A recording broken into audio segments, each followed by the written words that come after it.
What's up, Night Owls? Welcome to the second episode of Real Talk Podcast. Blake and I are back, diba? To talk about life just like the old times. Of course, as usual, you've seen us in several podcasts already, the Friendster Generation, naging kami-kami lang, naging tayo-tayo. Actually, part kasi yun ng spiel, pero we don't want to reiterate on that anymore. We're very happy right now, and we welcome you to the Real Talk Podcast!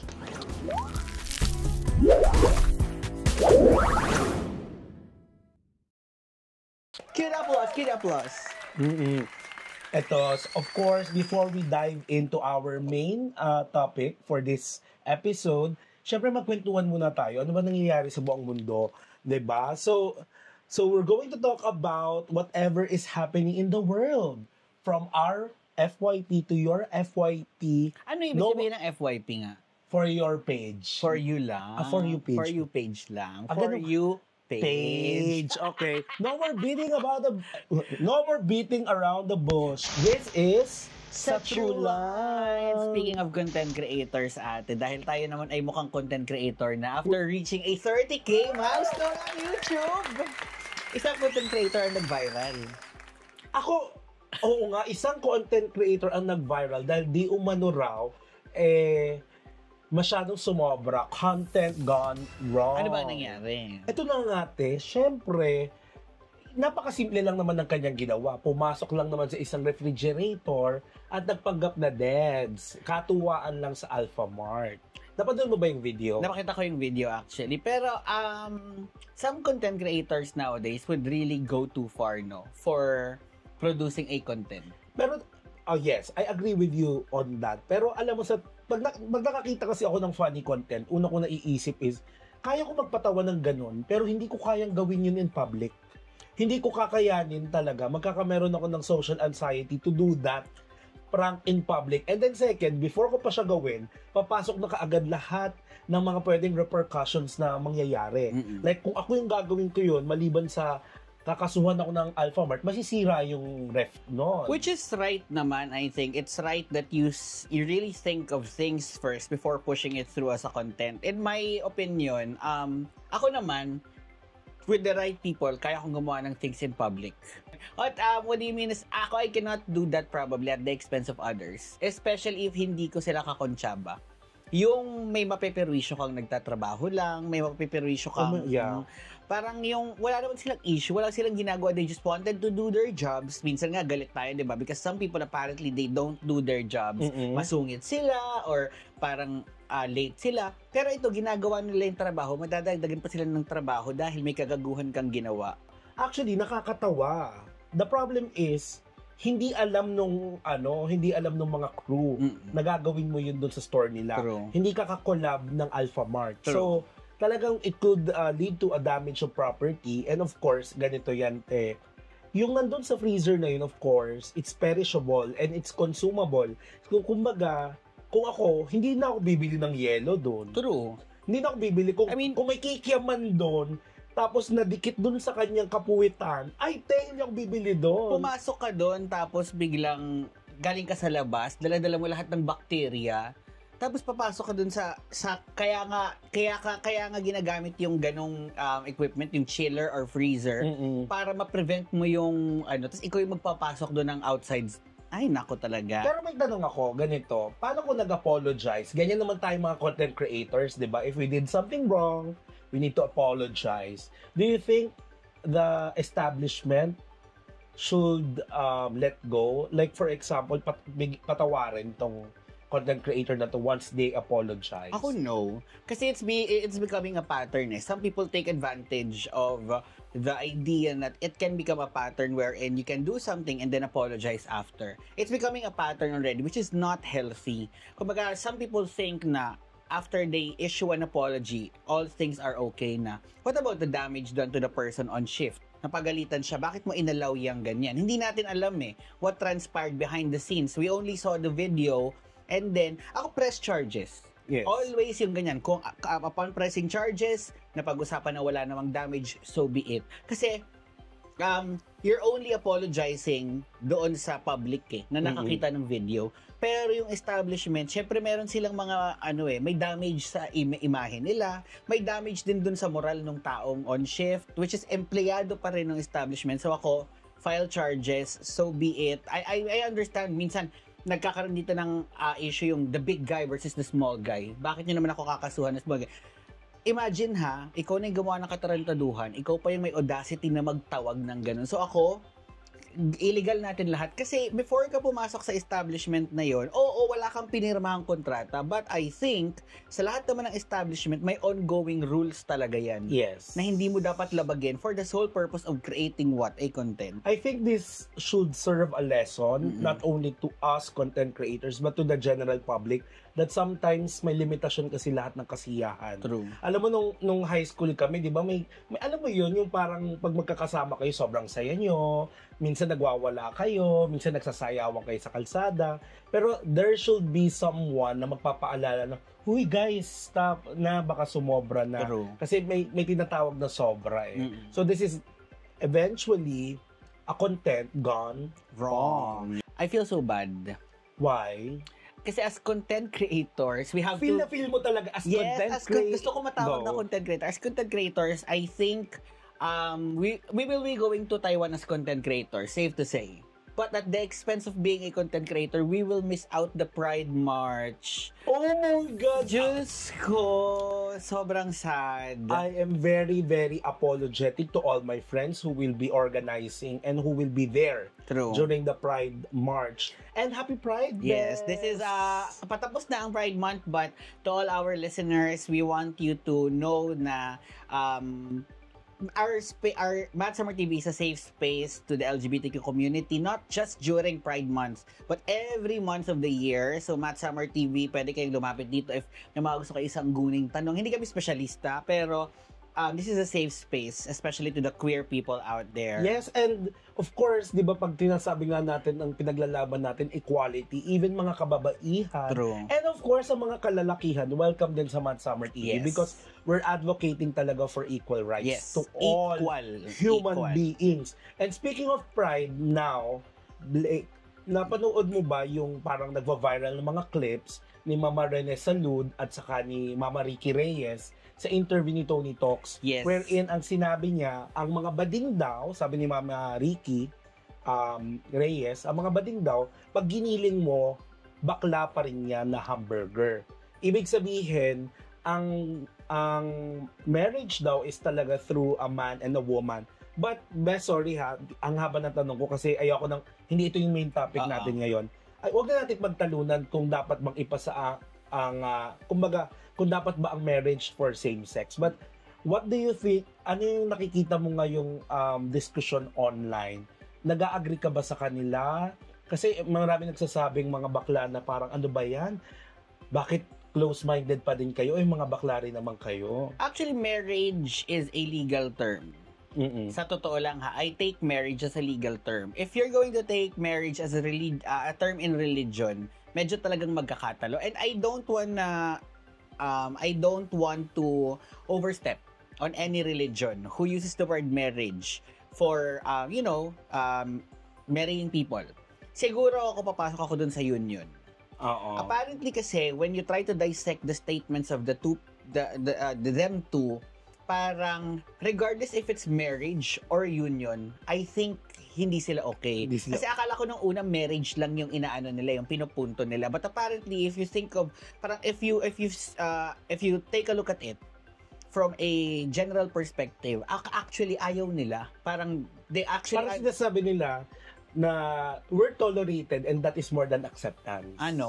Even nga yung sinabi nila na kung ang habol nyo lang naman ay property division, pag-usapan nyo na lang. I think it is beyond that. We take into consideration yung hindi makakapasok yung spouse mo.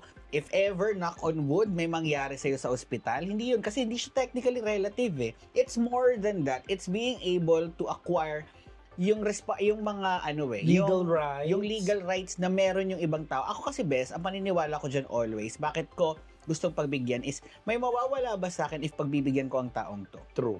Always ganun Kumbaga, kung wala namang mawawala sa iyo, Kung hindi naman, kung tama lang sa ego mo, let it go. Oo. While I respect this golden, itong mga Becky na Mm-mm. talaga malaki ang contribution din naman, hindi lang sa mga baklaan, kundi sa buong lipunan natin. Ang gusto ko lang masabi is that nagbabago kasi ang panahon. True. Marami tayong mga paniniwala talaga noon na medyo nagbabago na yung perspektibo ngayon. Yeah. And then we need to be progressive. Yes. Always. We need to be progressive.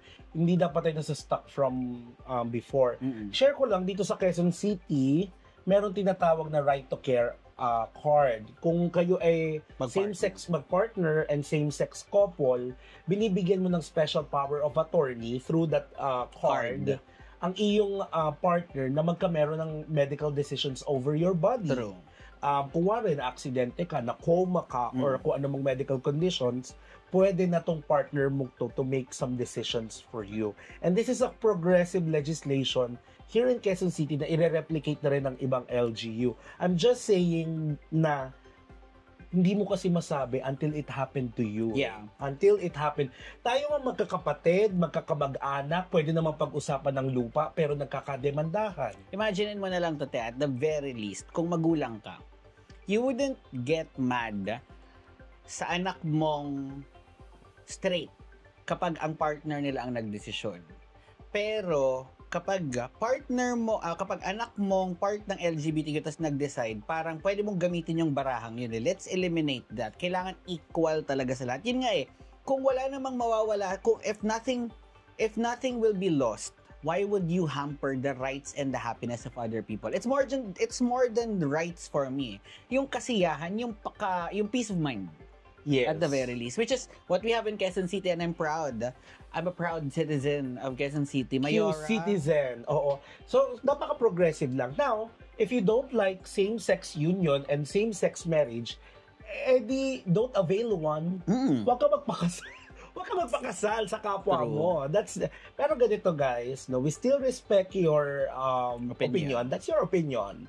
And it will remain your opinion. Yeah. Pero let us think of the other marginalized communities na matagal na talaga ng pagkakaita ng ganitong pagkakataon. Anyway, ito, very, very disturbing. Yeah. So, very disturbing po sa amin, and hindi kami magmamarunong, hindi kami magpapasok ng mga ideology dito, pero mapapakanta ka na lang talaga ng peace on earth. Yes. Oo, nakakatakot yung mga nangyayari, mga sunod-sunod na mga retaliation, attacks. We're taking this opportunity na unahin mo nang i-address yung mga listeners or yung mga friends namin from the states affected. So we hope you're doing fine, and I know hindi ito nagtatapos ng ganito just because it's a ceasefire or anything. Nothing is safe ngayon, but sana kayo ay safe, and sana alam niyo yung pupuntahan niyo in emergency cases. Knock on wood, does it happen? Yeah. But yun muna, I think. But in line with this war, tumaas ang presyo ng oil. Yes, and alam mo naman, kapag tumaas ang presyo ng oil, tataas ang bilihin. So, Tama ba crudo? Yeah, yung crudo. Takot ako sabihin kanina. Oo. Tama ba crudo ang oil? Tataas ang crudo, in effect, tataas din ang bilihin. Yes. Kasi yun naman ang way kung paano nare-reach yung mga items at saka mga gamit at mga pagkain, yung mga markets natin. However, I think it's a small price to pay on our part rather than yung mga nandun sa talagang sa affected na states. Affected na state. So, I'm just going to really wish for a peace on earth. Yes. World peace. Yes, mag-ano na po tayo. And yun talaga. Ako, while we took up international studies, it's unfair for us to give our piece of information na hindi naman talaga ito yung highlight ng buong topic, but it's more of a reminder na mag-ingat po tayong lahat, and these times can really be tough. Actually lahat tayo affected whether tangent or intangent. Affected tayo nung war na nangyari. State or non-state actors. May mga ganun pong maraming mga ganyang factors, but especially dun sa mga nasa yung directly affected sa Middle East. Please alam namin may mga may mga friends kami na nandiyan sa lugar na yan. Ingat-ingat po kayo, and we hope everything will be well, na hindi kayo na-damage. Yeah, let me just take this opportunity to call on our government talaga to protect our fellow Filipinos Yes. out there. Follow po yung mga advice ng ating mga consular offices and of course the embassies. And then of course, ito ang dapat natin ding labanan, yung fake news. Kasi wag po tayo magpapaniwala sa mga fake news or magpapadala tayo sa mga wrong information. No, mas mapanganib din po 'yan. Ay, that's it. Yan na. Mm-mm. And of course, just to shift gears at pupunta na tayo sa ating topic. After all the buzz and the balita, let's slow things down to just a little bit and maging reflective naman tayo because this episode is for the second, hindi siya second. It's one of the tracks na dinecide namin na maging second episode natin, which is Time. Ay, mali ako, sorry. Mali. Which is Time. Ganun pala dapat. Sorry, my bad. Yes, it's one of the songs of SB19 na nasimula atong kas EP. And we're going to talk about the clock. Okay. The clock. Oo, the clock. Oh. Yes. Ako, paunahan ko na, ba't may nagana itong clock na to? System jam saksakan. Nandito ba na yung saksakan? Sorry. Dami nakasaksak. Okay, unang-una ng tanong dito is, where did the time go? Nakaramdam ka na ba? O nagkameron ka na ba ng anxiety na late ka na in life? Kasi there is always pressures of being on time when it comes to career. Eto na, love life and goals. So, do you feel behind or do you need the need to rush to just catch up sa mga nangyayari sa mundo? Honestly, my answer to you sa tanong na yan, it depends on the time of the day. Okay, explain. Sa umaga. Hindi mo ganyan. Meron kasi tayong tinatawag na existential crisis time. Hindi ba ito yung mga yung quarter life, midlife, hindi No, ba yun? not really. Like, for example, di ka makatulog. Bigla kang nag-reflect. Yeah, I get So, it. it will dawn on you. Pero ako, I have this, yun yung mga headspace ko na nagtatala. I have this headspace sometimes na, no, I'm okay, I'm doing well, gagawin ko lang. Parang, kumbaga, at some point in a day, kumbaga, if I keep on grinding, ang mindset ko nun is, okay ako, gagawin ko to, masaya ako, ganun. Pero it will really hit you at some point in the time of the day. That's what I wanted to say na parang, shit, oo nga. Magkukumpara ka sa iba.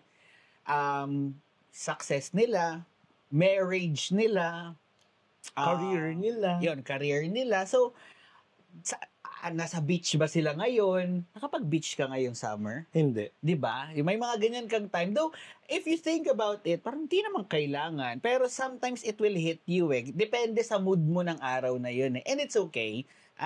Kaya ako nasagot yun kasi as someone who has been doing this podcast for, yung mga previous podcasts, sometimes we give out advices and it doesn't mean that they're not real because we cannot apply them. Yeah. It's just that tao lang din tayo. So there are vulnerable moments, whether it be in a month or in a day. So it's okay to feel. How about you? Ako talaga, I embrace the anxiety of feeling late.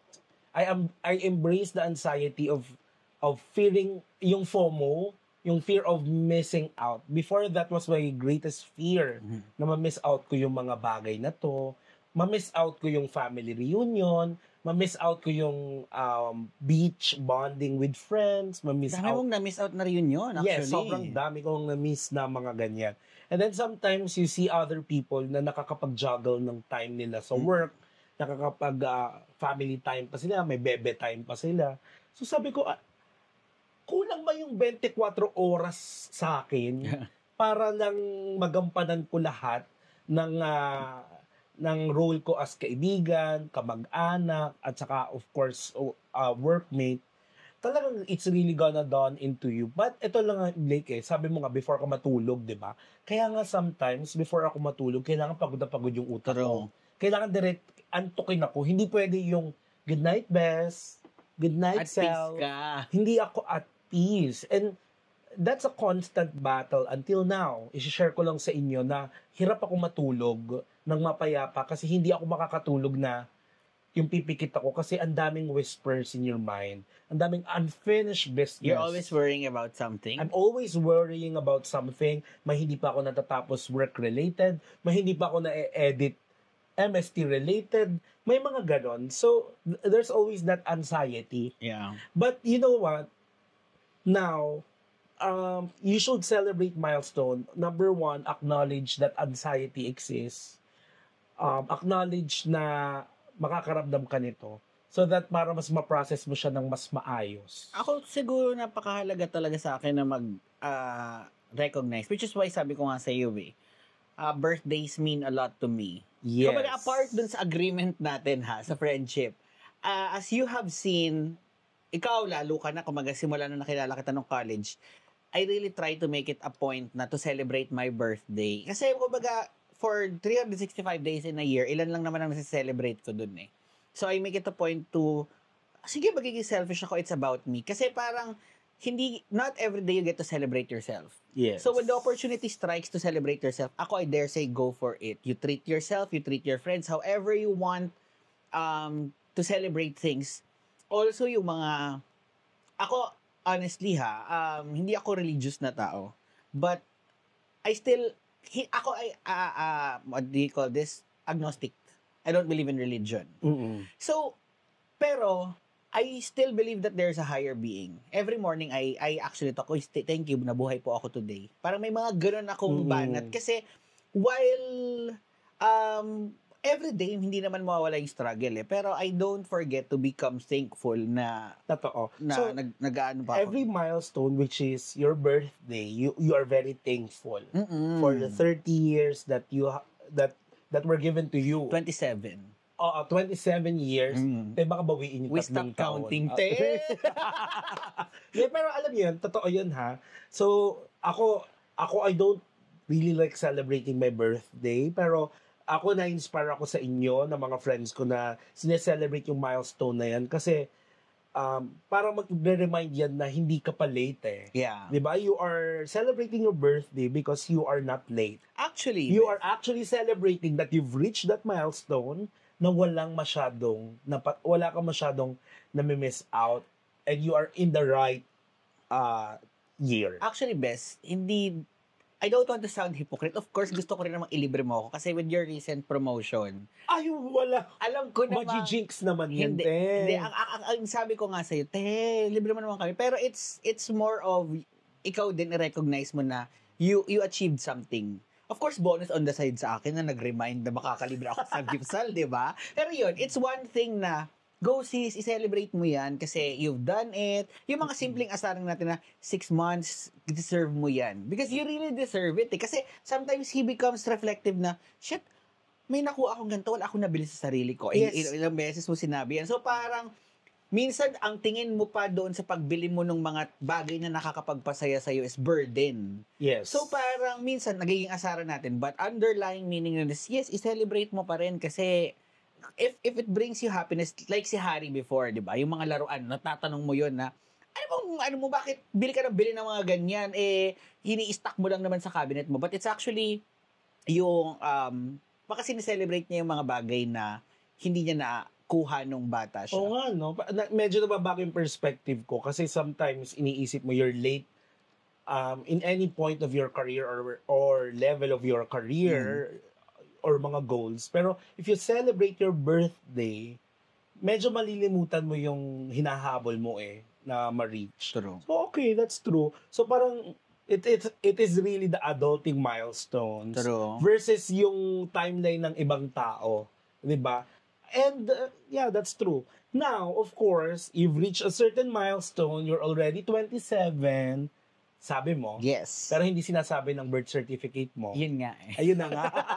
So Paano ba ibabago yun? Oo, sir. So, alam mo naman 'di ba ang mapait na rule ng time ay hindi mo na maibabalik. Let's play. Di na babalik. Hindi, yun yung mapait talaga na katotohanan ng ating buhay, ng ating mundo, na may mga bagay na hindi na babalik, hindi na maibabalik. So, nagkakaroon ngayon ang mga tao ng regret and the moments we missed, no? So, may mga moments tayo na wini-wish natin na Sana ako na lang. Sana ako na lang Alam ulit. Sana ako na lang. Or may mga ganun na parang sana nung bata ako. And now, of course, ito na-amplify ito ng mga Korean dramas na napapanood ko. Na biglang pagising niya, oh my God, bumalik siya sa dating ng 2010. Alam mo yun, may mga ganun. Ikaw, Blake, do you wish na babalik ka at a certain timeline? Like, pagising mo 2010 and then you can redo things, you know better now, Yes. didiskarte ka. I really wish I could have redone some things. There were decisions naman talaga na sometimes naging rush yung paggawa ko kasi I felt like I needed to please myself. Parang ganun. So parang ako, I understand it taught me the lesson that I know now, but I wish I could have known things before already. Kumbaga sana mas wider yung understanding ko. I'm not a hypocrite and say na hindi ko matututunan yan kung hindi. Ako gusto ko talagang bumalik kung magkakaroon ng opportunity to change a few things kasi sometimes I feel like yung decision kong yun is I'm better than that. Yeah. Kumbaga I know better, parang mga ganun. Okay, now, question, ito rin ha, realizations ko lang. Pag tinanong ako kung babalik ka ba sa dating ikaw para itama yung mga sa tingin mong mga missteps mo para mabago yung future mo, like for example, may mga pinalampas kang job offers, may mga pinalampas kang opportunities, may mga loved ones or may mga manliligaw ka, charot, or mga love interest mo na bigla mo na lang pinakawalan, mga thought God, the one that got away, of course, babalik ako. Pero, babalik ako dun sa moment na yun. At talagang alam ko na yung scenario A, scenario B. Pero remember, you're just going to go back there and then may tinatawag pa rin na tadhana eh. Di ba? Hindi mo pa rin naman alam yung magiging output kapag binago mo yung mga bagay-bagay. Yeah. Di ba? In the end. So, pero for me, I'm willing to take on that chance. Do you have a specific moment in your life na gusto mong balikan? For example, meron kang totga na ngayon kasal na. Nekuwari lang, meron ka bang specific moment at that time na dapat ito yung ginawa ko? Any, nung kabataan mo or what? Ako nung college, Yes. I would have dropped organizations. Ilan ang organizations ko nung college. Para mas magaan. Kumbaga, I understand yung sinasabi ko eh. It was to feel satisfied or to feel an achievement. Pero kasi may nasacrifice ako sa mga bagay na yun na parang hindi ako yun eh. Kumbaga, comparing who I was in high school and who I was in college, I understand it taught me a lot. Pero, little did I know that I had all that already and sumobra ako. Lumabis talaga ako. Kumbaga, kaya yun yung gusto kong balikan. Hindi ko i-drop yung kalayaan. Pero I would have dropped some things na sometimes kasi kung may FOMO ka nun, ako talaga malala ang FOMO ko nun, ay shit, kailangan nandito ako sa org na to kasi andito si Kemem. May mga ganun ka na, you don't really want to miss out. So, yeah, that would have probably been just one. Mm-hmm. Yeah, ikaw. Ako, marami akong babalikan, pero siguro yung pagpili ng course. Oo. Talaga? Yes. Baka dapat doon ako sa nag-special. Kasi ito po yung course po kasi namin is a social science course. Actually, it's Pre-law. Pre for everything. Yeah, pre for everything. Pre-law, pre-med, pre-everything. Pre-med? Yes, pwede rin. Talaga? Yeah. So, yung course namin is so vague na lahat rin ng specialized na trabaho na ino-offer for our course, pasok din ng iba. Okay. Like for example, ngayon, pag naghahanap ng trabaho, hindi ka naman pwedeng pumasok sa engineering job or sa dentist job. Hindi ka pwedeng kumbaga hindi ka specialized course. Pero pwede sila pumasok sa atin. Pwede sila pumasok sa trabaho natin, pero not vice versa. nga pala yung isa nating prof, marketing ba yung course niya? Yes. Oo, dapat nagpaka-specialize na ako. Pero nevertheless, yun lang naman yung mga babalikan ko. And then of course, I've heard many stories. Baka kasi sabihin nyo medyo mababaw pa yung kwentuhan, pero we're very lucky that our loved ones, I think, is still here. Magiging iba yung kwentuhan natin ngayon if someone's lost or not here anymore. Pero I've heard many stories about yung mga regrets na sana I spent more time with these people or with this person. So, may mga tao rin akong ganun na. Ako, lucky ako. Na I have reflected on that specific situation before losing. And I haven't lost her. So, nala-realize ko naman yan yung sa grandmother ko. how precarious or how really dangerous her situation is right now. So parang hangga't kaya mong magbigay ng moment, binibigay ko naman. So parang ako naman, I know it will hurt, but I'm trying to I'm trying to meet the idea na wala akong pinakawalang opportunity, na nabigay ko yung dapat kong maibigay, yung bawi ko dapat. So I don't want to lose her anytime soon, especially, pero yun, ginagawa ko. So I'm lucky, but other people, I don't think they were lucky enough na na mabigay nila yung time Yes. for yung mga loved ones na nawala. Oo. Well, talagang gano'n, hindi na babalik kahit anong mangyari talaga. Pero, ito yung magiging lesson natin later at the latter part of this podcast talaga, na parang there's a ticking time bomb for every scenario or situation na pwede nating pagdaanan. Talaga, Yeah. 'di ba? Pero the bad thing about this is hindi natin mapipredict 100%. Pero isa lang talaga ang sure time mapipredict natin is lahat tayo mawawala. Yeah. So talagang minsan talaga seize the day, 'di ba? Pero ito na, can you sing this part? Paborito ko to sa time eh. Sige, go. 'Cause one day we'll run out of time. Ganun Yung sa dulo nun, it's better to... Talaga ganyan ba yung lyrics? Yes. Hindi ko kasi makanta ng buo yun. So, is there a fear, may situation ka ba dito na dahil because you're very afraid na magra-run out of time na ang isang bagay, doon ka nagkameron ng lakas ng loob to take a risk, to speak your truth, or change course? Like for example, my God, I'm losing time. So, gagawin ko na to starting today. Shit, ang hirap ng tanong mo. Parang wait lang. I have to think about that. Sige, ako muna. Sige, ikaw muna. As a procrastinator, ito yung lifeline ko. I'm not proud of being a procrastinator, no? Pero lumalabas lang lahat ng creative juices ko kapag last minute. Kapag nagra-run out of time na ako. The best work of my life was due to procrastinating. Pero if you're going to apply it to real life and to real people-to-people relationship, it's not good. Diba? Na parang, kaya mo to gagawin because there is a pressure of kind of losing someone already. Okay. There's a friendship na, sorry, PBB na eh. Oo. Parang may mga ganon. Parang, okay, since parang napabayaan ko na tong barkadang to, napabayaan ko na tong friend na to, I'm trying to salvage everything. Well, babalik ako dun sa na-mention kong situation kanina, which is yung sa grandmother ko. Before, kumbaga sa tagal natin magkakaibigan, after college, parang, wala talaga hindi ako nagbibigay. Kumbaga, ang maliit kong sahod nun, inom. Sa'yo. May mag-aya ng gala. Sa guys. Sa'yo.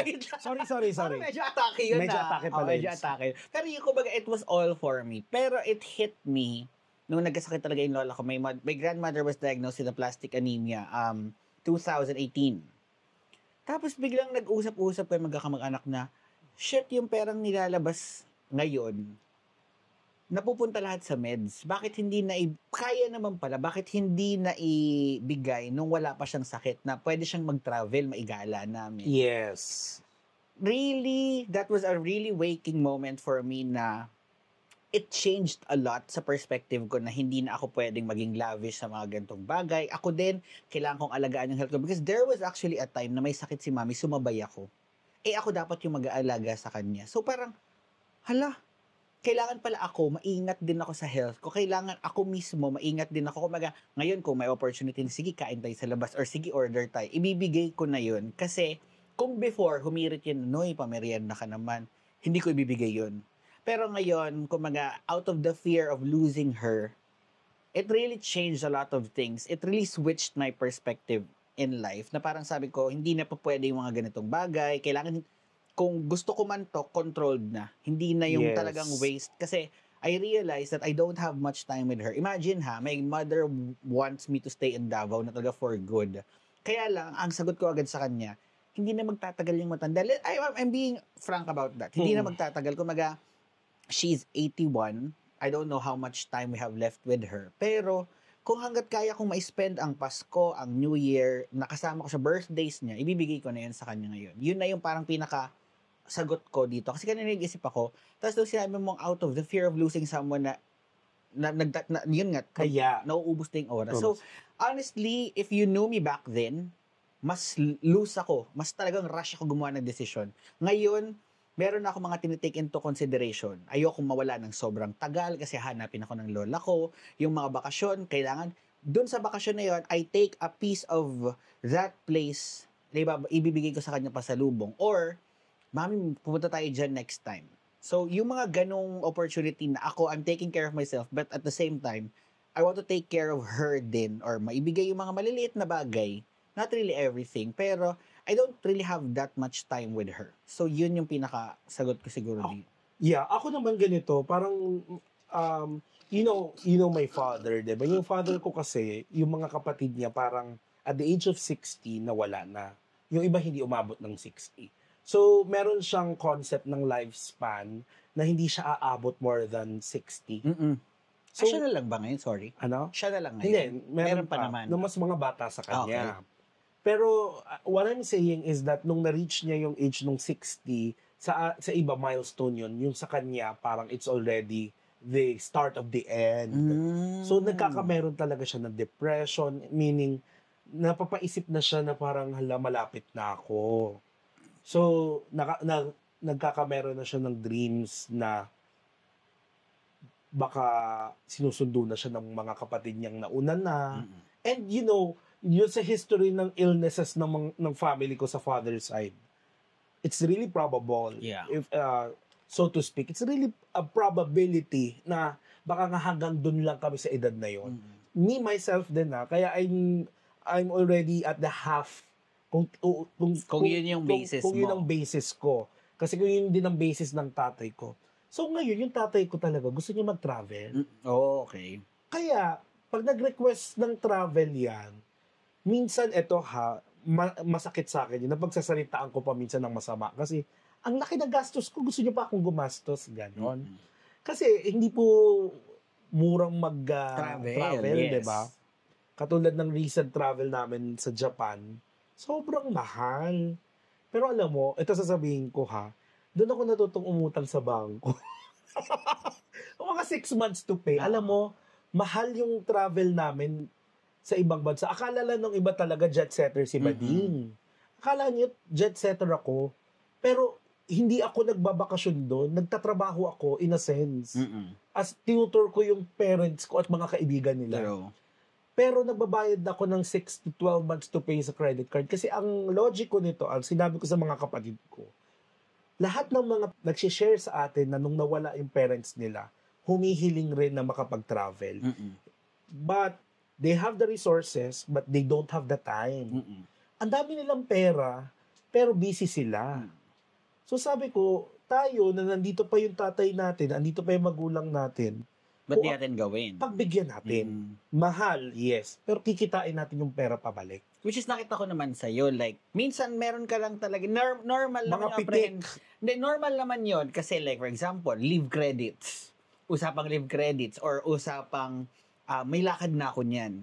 Pero nakita ko naman na you really make time and if you meet his father, he's a very, very lovely person talaga. Sobrang bait ng tatay niya.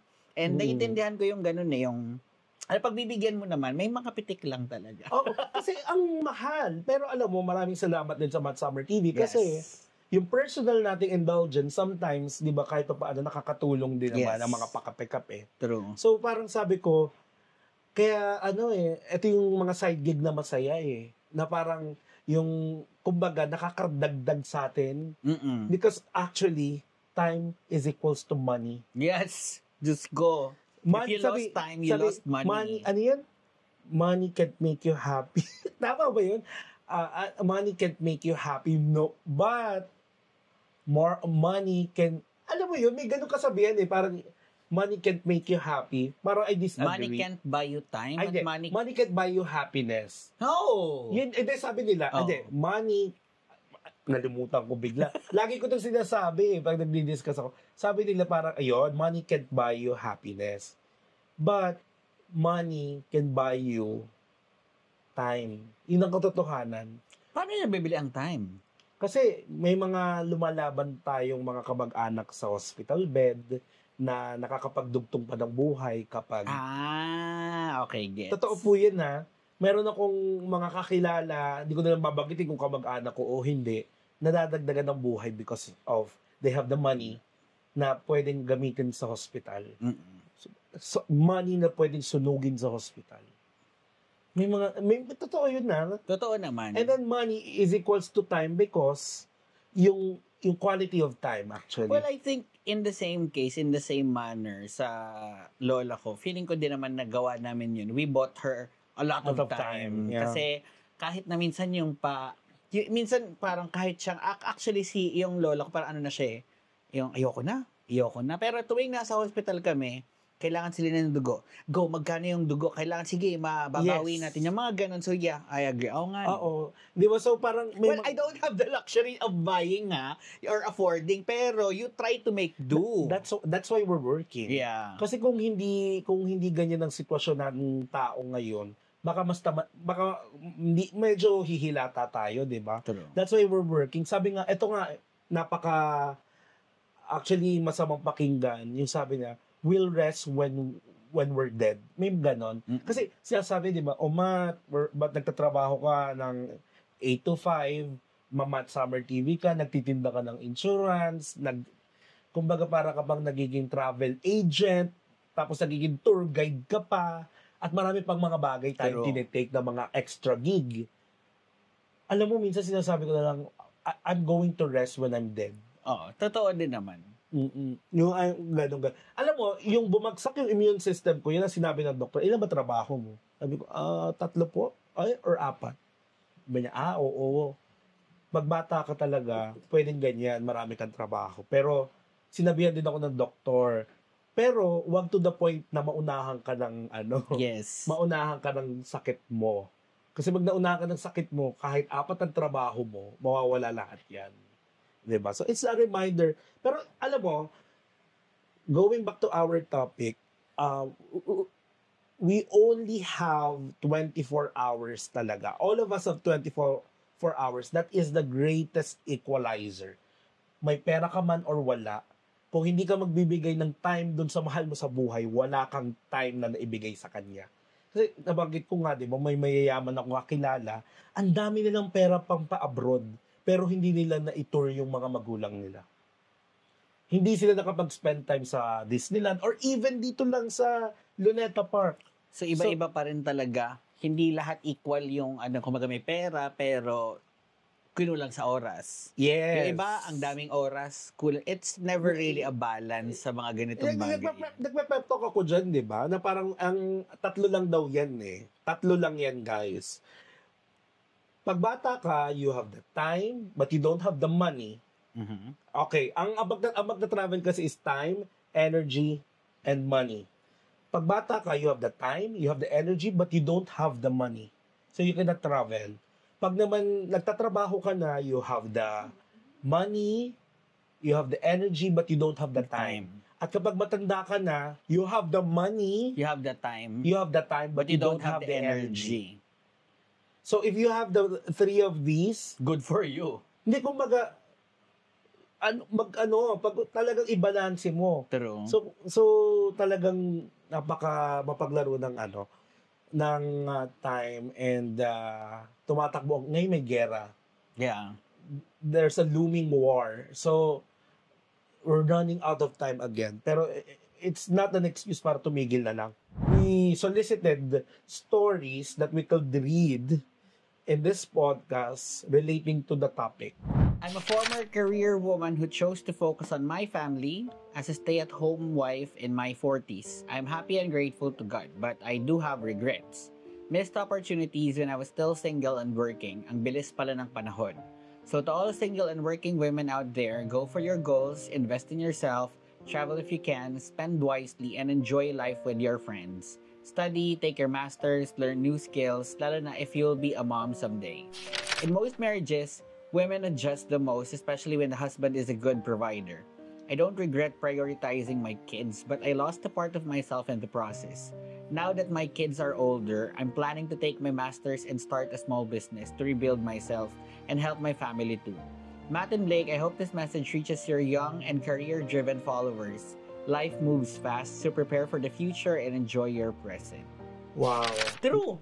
Pag, sorry ha, kumbaga, really women have shorter time kapag mga ganitong bagay. Lalo na kapag sabi nga ang pagiging nanay ay isang trabaho din. So, kung may trabaho ka, dual job yan. Moonlighting yan. Totoo. Automatic moonlighting yan. Pero, kaya kudos talaga ako sa mga nanay kasi madami akong kilala personally na nagsastruggle between work and yung alam mo yung may goals ka.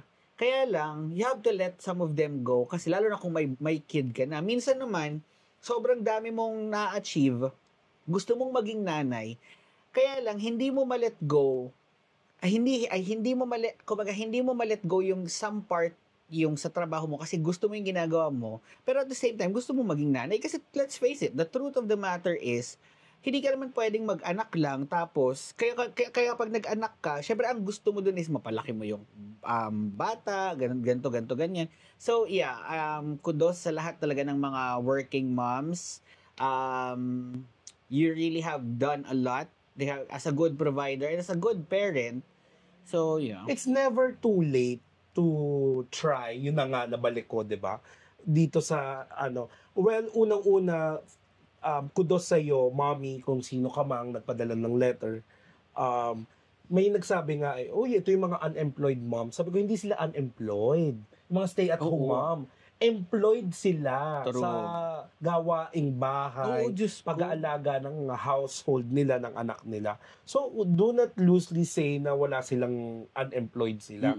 Diba? So, kudos sa kanila kasi ang dami nilang ginagawang trabaho. Diba? Kahit nagtatrabaho yung mister nila sa labas or may provider sila na tatay sa labas, iba pa rin yung trabaho sa bahay. Pero ako, I just like to highlight yung husband niya dito na at least I hope that the husband is also supportive of you taking your masters and starting a small business. Sana. Siguro medyo malaki na yung mga children ngayon para ganito. And I believe that the husband na pursue naman niya yung career goals niya na kumaga, sige, bigay mo naman or kung kaya mo monetarily, supportahan mo naman yung asawa mo na maipush niya yung ganitong interest niya. I know time has already passed, nag-alaga siya, nag-aruga siya ng pamilya niya.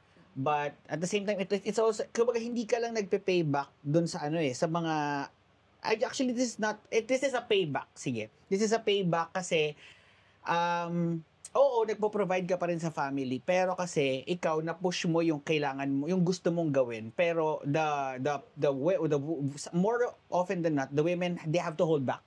Kawawa actually, saludo ako sa mga babae talaga, yung mga nanay. Alam mo, share ko lang yung son. I don't think my mother will mind sharing this.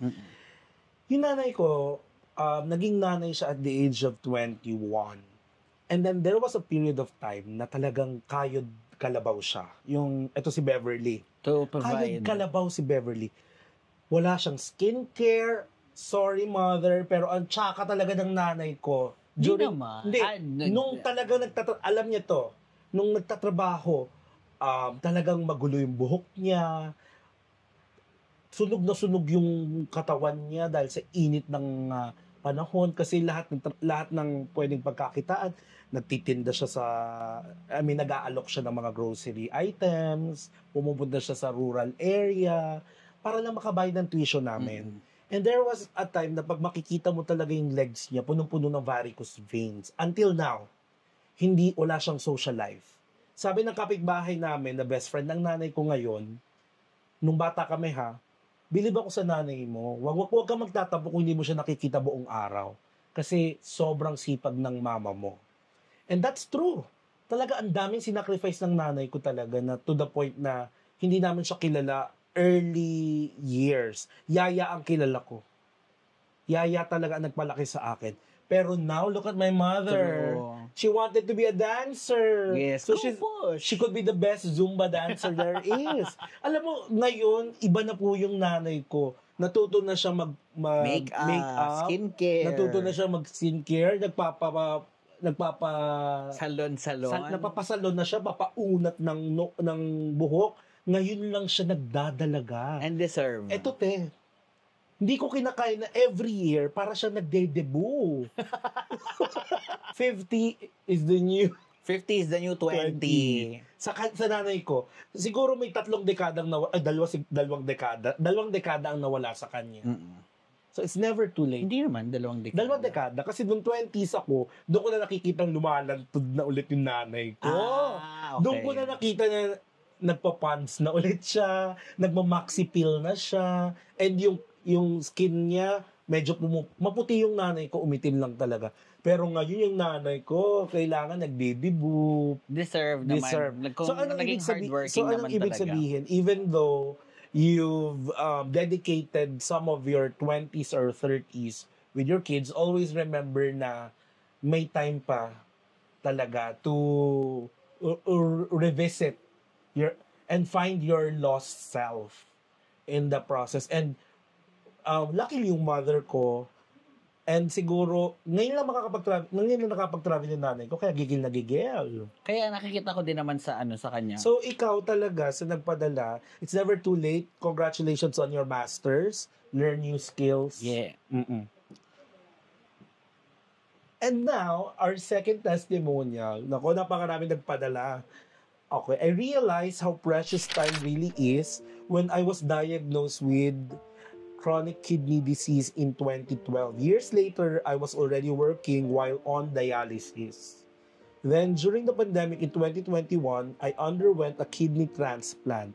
I remember one clinic visit, my nephrologist asked me, "How old are your kids?" I said 12 and 8. Then she said, "You need a biopsy." I left the clinic in tears. The moment made me ask, was it really that serious? Being a single parent, I was more afraid for my children than myself. I started preparing them for the worst. My constant prayer was to be given more time to see them grow up and finish school. Dialysis wasn't easy, but when I finally had the transplant, I was grateful. I prayed the new kidney would work, and so far, with God's grace, I'm okay. After everything I've been through, I try not to stress about things I can't control. I take it easy at work, spend more time with family, and fangirl over SB19 to stay happy. Congrats! Ako, self-explanatory, the story. You're a strong mom, Wonder Woman. Kudos. Pero alam mo, ang pinaka-kudos, I think, na-share ko na to before, parang isa sa mga pinaka-kiniinisan ko nun is yung iniwan kami ng mother ko. I have this admiration for parents na kapag ba ganitong situation, yung hindi nila kinakalimutan yung anak nila, yun yung priority nilang pumasok. Minsan nga ang husband nagiging pangalawa na lang yan sa puso ng mga nanay eh. Kasi yung kids talaga ang mauuna. Kumbaga, di bali nang wala kang kainin, basta may kakainin yung mga bata. Parang mga ganong eksena. Ang asawa napapalta, ng anak hindi. Tama ka dyan. So, yun, tama siya. Kumbaga ako, number 1, kudos dito sa mother na to kasi siya yung unang-una. Kumbaga, unang-una niyang inisip is, yung mga anak ko, kumbaga, babata pa. Not everyone has this mindset, mind you. Kumbaga, minsan nga it takes years to realize. Yung iba, babawi na lang daw. Pero ito, siya bumawi agad siya. And, congratulations on the kidney transplant kasi there are a lot of instances where it doesn't work. Actually, dialysis pa lang eh. Sabi mo nga, di ba, walang nabubuhay sa Pilipinas ng ilang taon ng dialysis? Oh, this is based from experience lang sa isang kamag-anak. Wala doon tumatagal ng 10 years dito. And, kailan siya na-diagnose? 2012? It's been more than 10 years. So, kudos and I know na, kumbaga siguro, I think more than anything else, feeling ko ang blessed dito sa kanya is yung heart niya for her children. Yes. I mean, not everyone has that.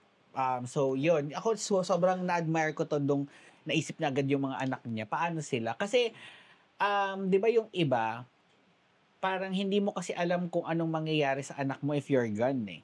Yes. Ako talaga, parang, alam mo, it will manifest sa children mo, mommy, kung sa nagpadala ng sulat. Kasi, I had a cousin na nasa States, namatay yung mother nila through yung breast cancer. Matagal ng panahon, 2002. 2002, namatay yung tita ko dun sa Amerika. And then yung kanyang mga anak, sobrang babata pa nung namatay. Pero until now, they still honor their mother. Because yung mother's love talaga will be manifested sa kanilang mga anak. With this case, ako naniniwala ako na talaga mas lalakas pa siya. Yeah. Kasi may pinaglalaban pa siya. Alam niya that Lalo time na is- ngayon, may SB19. Yes, and talaga nagfa-fangirl siya over SB19 to stay happy. True. And alam mo, yung mga taong masasaya, humahaba ang buhay. Yes. Totoo yun na. Yung mga, kaya talaga, salamat din sa SB19 kasi hahaba rin ang buhay ko talaga. Diba? Ito haba, oh. Ay, haba I ng do not buhay. I do not approve this message. I do not approve this Setup. this setup. Pero alam mo, self-explanatory na talaga. It exhibits really a good mother. True. No more, no less. Mabuti kang ina talaga. And alam mo, Lumaban siya. pero speaking of sickness, yun yung isang realidad na mapanakit. Alam mo, ito talaga, yun ang pinaka-brutal sa lahat. Sickness. True. 'Di ba? Yan yung talagang parang traidor, thief ng oras, thief ng talagang magnanakaw yan ng panahon sa atin, yung kasakitan. But I always pray, kung sino ka man po, which is kilala ka naman namin, na talagang mas humaba pa talaga po yung life nyo because She has not just, I guess, blessed yung mga anak niya. pati but tayo. Pati tayo. And I The think, friendship that she I think yung extended ano to na lang us. Oo. yung mapalaki niyang mabuti yung mga anak niya who are becoming blessings to other people. It's a domino effect. Yung ginawa niyang paglaban na yun. Totoo. And the legacy that you will leave behind, Yes. that you continue to hone until today is your children. So ako naniniwala ako na parang lahat ng efforts mo will come with a talagang very fruitful endeavor and result. So kudos sa iyo, mommy, and continue being a fangirl over SB19. You know, before we move on to our end part of this podcast, I just want to say the power of these artists, no? The power of, let's say, Madonna, the power of Britney, the power of Gaga, The power of Ken. the power of Ken, The power of? Pablo, the power of SB19. Yes. I mean, sabihin niyo na kaming OA, pero bago ako magsimula ng trabaho sa umaga, nakikita ko yung mga photo cards nila, ibang ngiti na. Kumbaga parang ibang positivity na. True. And so, kapag may nanlalait sa atin na OA kayo dyan. Well, We're being realistic and wala kayong pakialam kung sila ang nagpapasaya sa amin. since ito nakakatawa. Since talagang hindi naman namin mahihinto ang time and gamitin na namin siya mas mga mas masasayang panahon. True. Makapag-attend ng concert sometimes, makapag-fangirl. Sana makapag Hong Kong tayo. Oh, okay. So now, to end this podcast, sobrang ganda ng lyrics ng time. You really need to Yes. dissect. We really want to dissect it, kaya nga lang haba to ng 10 oras. So there's a specific lyrics phrase dun sa simula nung kanta na rotting in bed, feeling numb. So to end this, habang kinakanta ni Justin tong rotting in bed, feeling numb, this really highlights emotional paralysis and mental fatigue even when life goes on. So have you ever felt burned out, anxious, or unsure while life keeps moving forward? Meaning, ito na pag-usapan na natin to palagi, di ba, na ito nakikita natin to sa mga kaibigan natin nagpo-post ng status, no? Bakit gano'n? Patuloy akong lumalaban, pero parang hindi swerte ang buhay, parang lagi may humihila pababa. Di ba? Parang nakaka-burnout, nakaka-anxious, mental health. Well, I guess last year, when I left Matt Summer TV for the time being, parang ang pressure kasi sa akin nun is, shit, nagka-content pa rin yung dalawa. Shit, umaabanse yung career nila. Ako, unemployed. Ganon. I mean, blessed. Umabanse ang career mo. Umabanse rin naman yung career ng isa nating kaibigan. So, parang, ang tagal kong in a limbo nun. Tapos, parang sabi ko, yun yung time na sobrang tagal na hindi ako nakapaghanap ng work. I was feeling my oats, number one. And then, gusto kong magpagaling. I really wanted to bounce back. And then, another thing is, pumasok talaga lahat na parang okay pa ba akong mag-work. Kung ang dami kong tinitake into consideration. So parang everything else was moving. Pero sabi ko, shit, iwan ako. Anong nangyayari? Tapos, wala.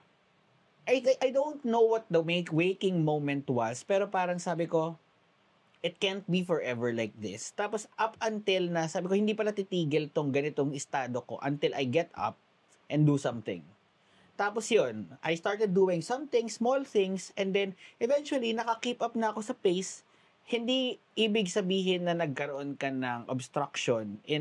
Ako nga, magiging... I think you're doing much better. And magiging advice ko talaga is, if you feel na kailangan mo mag-slow down, if you feel na burnt out ka, you really rest. Kasi, kesa sagarin mo ng sagarin yung sarili mo, tapos, ikaw yung kasi burning out, yung pagiging burnt out mo, may limit lang yan. And if you hit the limit, sometimes baka mamaya, worst comes to worst, buhay mo talaga yung kapalit. So, kailangan mo talagang mag-take a moment, hit pause. So, kung may ganun ka, you really do it. It's for yourself din naman at the end of the day. How can you go on without charging yourself? Yeah, that's true. And I think you're doing much better now. Yes. As you go by life, as you... ibig sabihin nun, wala namang rule book and guidebook eh. Wala. Make your own terms, make your own timeline, and then, if hindi mo na-achieve, you have failures, bumangon ka lang talaga. Bumangon ka lang talaga. Walang huhusga sa'yo for failing. Ang huhusgahan ka is, hindi ka nag-bounce back from that failure.